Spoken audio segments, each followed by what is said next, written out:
Hello there, Mr. Sutton here with the AB Calculus 511 Extra Practice Number 2 solutions on FTC integral evaluation with non-polynomials.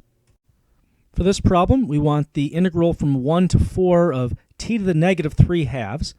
So I'm going to use my reverse power rule to take my antiderivative here. This bumps up to a negative half, multiplied by the reciprocal of negative 2. We have negative 2 times t to the negative 1 half. And now plugging these things in, this is really negative 2 over the square root of t. So we could call this negative 2 over radical 4 minus negative 2 over radical 1, but you're really, if you're subtracting a negative, you're just adding 2 over radical 1 there. So this is, let's see, square root of 4 is 2. This is essentially negative 1 plus 2, which comes out to 1, choice E. For this problem, we're given the graph of f prime, and we're told that f of 0 is 20. So based off of that, which of the following could be the value of f of 5? So there's actually a range of values that f of 5 could be, because they haven't given us enough information here to get the exact value. So we have to be a little bit clever about this. In general, f of 5 is going to be f of 0 plus the integral from 0 to 5 of f prime. And here's where things get a little bit tricky. We know what f of 0 is, but f prime, that's this graph here, 0 to 5, that's the area under this graph, which is kind of hard to tell, so we're going to have to estimate. So the way to do this is to find a lower bound and an upper bound for this area. For the lower bound, we can say that integral of f prime from 0 to 5 is going to be greater than, let's see here, we have a rectangle from 0 to 5 with a height of 2, so greater than 5 times 2. And it's going to be less than a rectangle that goes all the way up here, so less than a rectangle of 5 times 4. So it has to be between the area of this lower rectangle and this upper rectangle that this is sandwiched between. Okay, so that means that this integral is somewhere between 10 and 20. Now throwing things together with f of 5, that means f of 5 is somewhere between, well, we said f of 0 was 20, so we're just adding 20 to both of these values. So f of 5 is somewhere between 20 plus 10 and 20 plus 20, which means somewhere between 30 and 40. Are there any answer choices that are strictly between 30 and 40? Well, there's only one, thankfully, 35. So we're going with that one. For this no calculator problem, if f prime is given here, we need to find f of 1, given that f of 2 is 3. Okay, a few ways to do this. One way you could do this would be to, if you knew about differential equations, you could take the antiderivative of this with the plus c, plug in 2, set it equal to 3, find c, and then go from there. Another way, even before you get to that point in the curriculum, though, you can use the Fundamental Theorem of Calculus. F of 1 is just going to be f of 2 plus the integral from 2 to 1 of this f prime that they gave us. So f of 2, we already know that that's going to be 3. And the antiderivative of this thing, that's going to be, let's see, this bumps up to a 3, divide by 3, we've got x cubed, plus this will be x squared, evaluated from 2 to 1. So that's going to be 3 plus all this stuff with 1 plugged in, minus all this stuff with 2 plugged in. Be careful, we are evaluating backwards here. So this is really 3 plus 2 minus, well, this is 8 plus 4, so 12. So 5 minus 12 gives us negative 7. Choice B. On this problem, we're given this piecewise function here.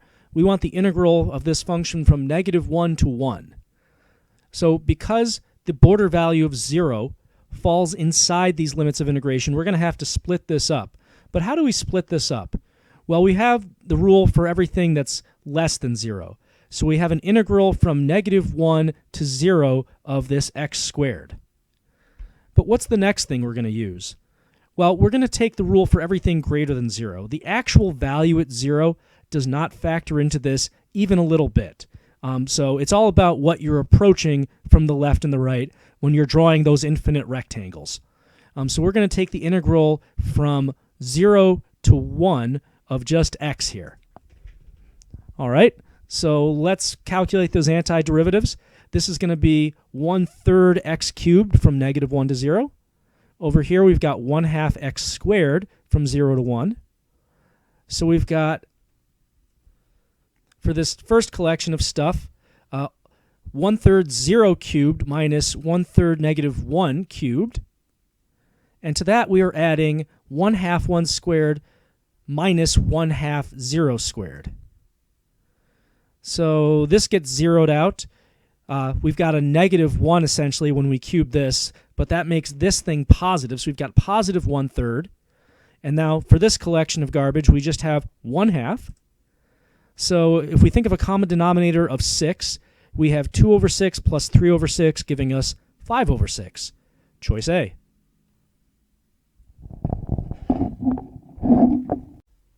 For this one, we need the integral from 1 to 2 of this function here. To make my life easier, I'm going to simplify this a little inside by dividing each of these terms in the numerator by x squared. So I have x over x squared, which is 1 over x, and this will be minus 4 over x. So I can write that as x to the -1 minus 4x to the -2 if I wanted to. Anti-differentiating now from left to right, this is going to be just ln of absolute value of x. And then using my reverse power rule, this bumps up to a -1. Dividing -4 by that, I have positive 4x to the -1. So that's really just plus 4 over x. Still going from 1 to 2. So I have all this craziness with 2 plugged in, minus all of this stuff with 1 plugged in.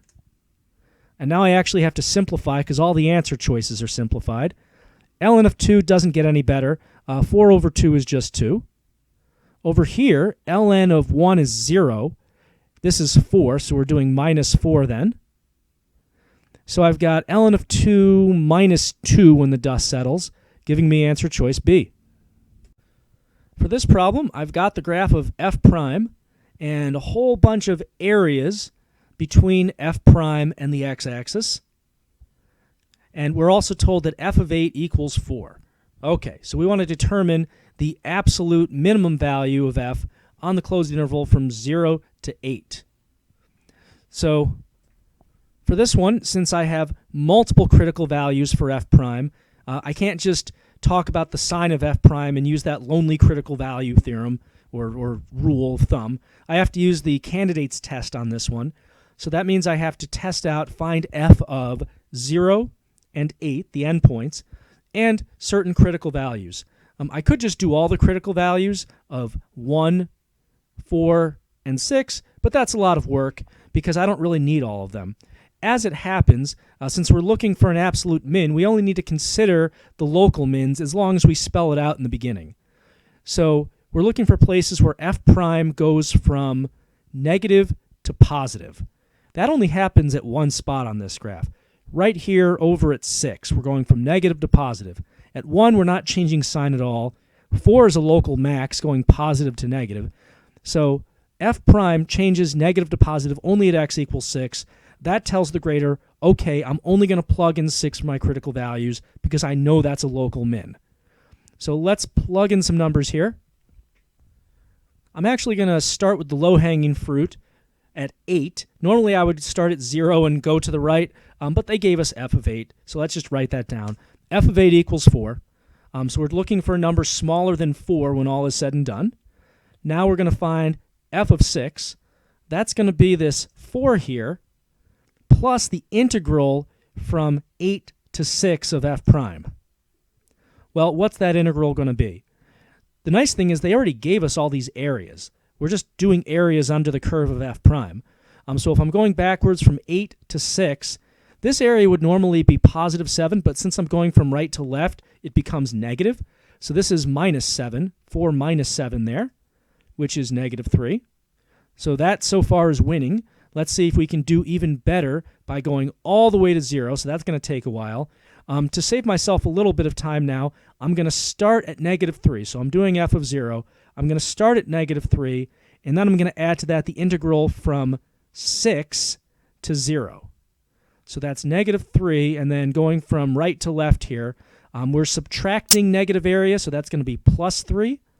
Here we're subtracting positive area, so minus 6. Here we're subtracting more positive area, so minus 2. And let's see what all of this comes out to. These 3's are canceling. Negative 6 minus 2 gives me negative 8. This is the hands-down winner for absolute min, so good thing we checked those endpoints. For this problem, I've got a Snoopy graph here. It's the graph of g prime, and we're trying to figure out g of 3 and g of negative 2. We're also given the fact that g of 0 equals 5. I'm just skipping around a little bit with the information here. So we're going to use this fact along with the graph of g prime to get these other values of g, using my fundamental theorem of calculus. So to get g of 3, for example, I'm going to do g of 0 plus the integral from 0 to 3 of g prime. So that's going to be 5 plus, now if I'm going from 0 to 3, I've got some areas going from left to right here. My first area is this quarter circle, so this will be 1/4 pi times the radius of 2 squared, plus I've got a little piece of the triangle here, so this is going to be 1/2 base of 1, height of 3. And I don't have to simplify this, but I could if I wanted to. I do it at my own risk. So this is going to be 5 plus, this is just pi plus 3 over 2. So when the dust settles, this is really 10 over 2. 3 over 2 is 13 over 2 plus pi. There's my g of 3. All right, g of negative 2 now. That's going to be g of 0 plus the integral from 0 to negative 2 of g prime. So g of 0 again is 5. And now we're going backwards from 0 to negative 2. That's going to give us another one of these quarter circles. But since we're going backwards now on area that's above the x-axis, that's going to be negative. So negative 1/4 pi 2 squared. So when the dust settles, then this is just 5 minus pi if you wanted to dare simplifying it. For the next few questions, we'll be using this graph of f and this g function that's the integral of f from 0 to x. First question, g of 4. So this is the integral from 0 to 4 of f of t dt. So we need to figure out the area under this curve between x equals 0 and x equals 4. To do that, first we have this triangle here. Since this is under the x-axis and we're moving from left to right, this is going to be negative area. So we're going to have negative 1/2 times a base of 1 times a height of 2. And then moving on here, we have the rest of the distance being made up by this trapezoid. That's going to be positive area above the x-axis moving to the right. So this is going to be a base of 1 plus a base of 3 over 2 times a height of 2. So adding all that up, we've got, let's see, the half and the 2 are canceling, so this is just negative 1 plus these 2's cancel, so that's 4. So negative 1 plus 4 gives us 3, which we didn't actually need to simplify to 3, but who knows, maybe it'll be useful later on in the problem. Okay, g prime of 4.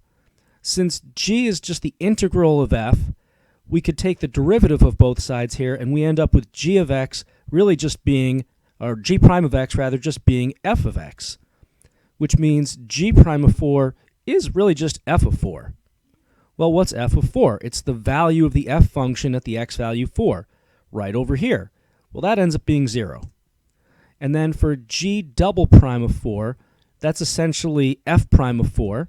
So we're asking about the slope of the graph at 4. So a few ways to do this. You actually could read this slope right off the graph here. We're going down 2 and over 1, so that's a slope of negative 2. If you wanted to show a little bit of work, you could do negative 2 minus 2 over 5 minus 3. So negative 4 over 2 would end up giving us negative 2, just like we expected looking at the graph. For this problem, we want to know if g has a relative min, max, or neither at x equals 1 right here. So keep in mind this is, again, the graph of f, not g. But g prime and f of x are really the same thing. And we see here that f, or g prime, is changing from negative to positive at x equals 1. Since g prime or f is changing negative to positive there, that means that we have a relative min at x equals 1 for the g function. For this problem, suppose that f is defined for all real numbers x and is periodic with a period of length 5. I mean, it certainly looks like it repeats over and over again. The graph above shows 2 periods of f given that g of 5 is 2, we want to find g of 10, and then write an equation for the line tangent to the graph of g at x equals 108. So 108, that's pretty far out there. We're definitely going to have to use the periodic nature of this graph to get there. But first things first, let's find g of 10. So we already know what g of 5 is. So if we could do g of 5 plus the integral of g prime from 5 to 10, that would get us all the way to g of 10. So because this is a periodic graph, we know that the integral from 5 to 10 that we're going to have to add to this initial value has the same value as the integral from 0 to 5. I mean, the area under the curve of this part is just going to be, it's just going to be another cycle of this. So the areas ought to be the same. Let's figure out the area under the curve from 0 to 5. So that's going to be, we have this little triangle here, this little negative triangle, negative 1/2 times 1 times 2. Then we had that trapezoid that we found earlier. That again was 1 plus 3 over 2 times the height of 2. And then we have this other little triangle that's also negative, same area as this first one, so another negative 1/2 times 1 times 2. And we're going to add all this up just to make it easier to do the math later on. So we've got a negative 1 here, a positive 4 here, a negative 1 over here, overall total of 2, so 4 minus 2. Now we want to actually find g of 10. So that's going to be g of 5 plus the integral from 5 to 10 of f of t dt, or g prime, same thing, right? So that's going to be 2 plus, well, this integral here is also going to be 2, because we said that this integral had the same value as the integral from 0 to 5. So 2 plus 2, careful here, that equals 4. So that's g of 10, and we'll tackle the tangent line at x equals 108 on the next slide. So continuing this problem here, we now want to find the equation of the line tangent to the graph of g at x equals 108. So we're going to end up using the point slope formula. For that we need a point, so an x and a y value, and also a slope, and a g prime value at x equals 108. The key to all of this is realizing that g of x increases by 2 every interval of 5. Every time you add all this area together, it's always just 4 minus 2 over and over again. So if you want to figure out the value of g at x equals 108, well, let's take the closest multiple of 5 and see how many 2's we've added up by that point. Closest multiple of 5 is a little bit more than 100. It's 105. So 105 divided by 5 times 2, that should tell us how many 2's we've added up by the time we get to 105. So let's see here. This is going to be 21 times 2, which is 42. So g of 105 then is just 42.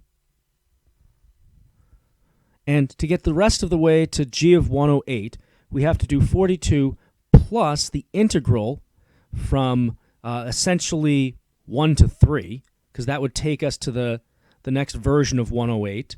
So that would be, let's see, plus that. We have that negative area, negative 1/2 1 times 2. Next, we have a trapezoid, but we're only going all the way to x equals 3, which is equivalent to x equals 108. So this trapezoid is going to be a base of 1 plus 2 over 2 times a height of 2. And adding all this up, this is 42 minus 1, so that's 41, plus this is going to be 3 over here, so that's going to be 44. All right, and now we have to find the slope, g prime, at 108. Since 108 is essentially just a repeated version of 3, it's just going to have this same look on the graph here, we can say that g prime of 108 is really equivalent to g prime of 3. And again, g prime is really the same of f. F of 3 is just this spot right here. It's the y value 2 on the f graph. Putting it all together now, we're going to have y minus y1, so y minus the 44 that we just found, equals our slope of 2 times x minus the 108 that we've been plugging in everywhere.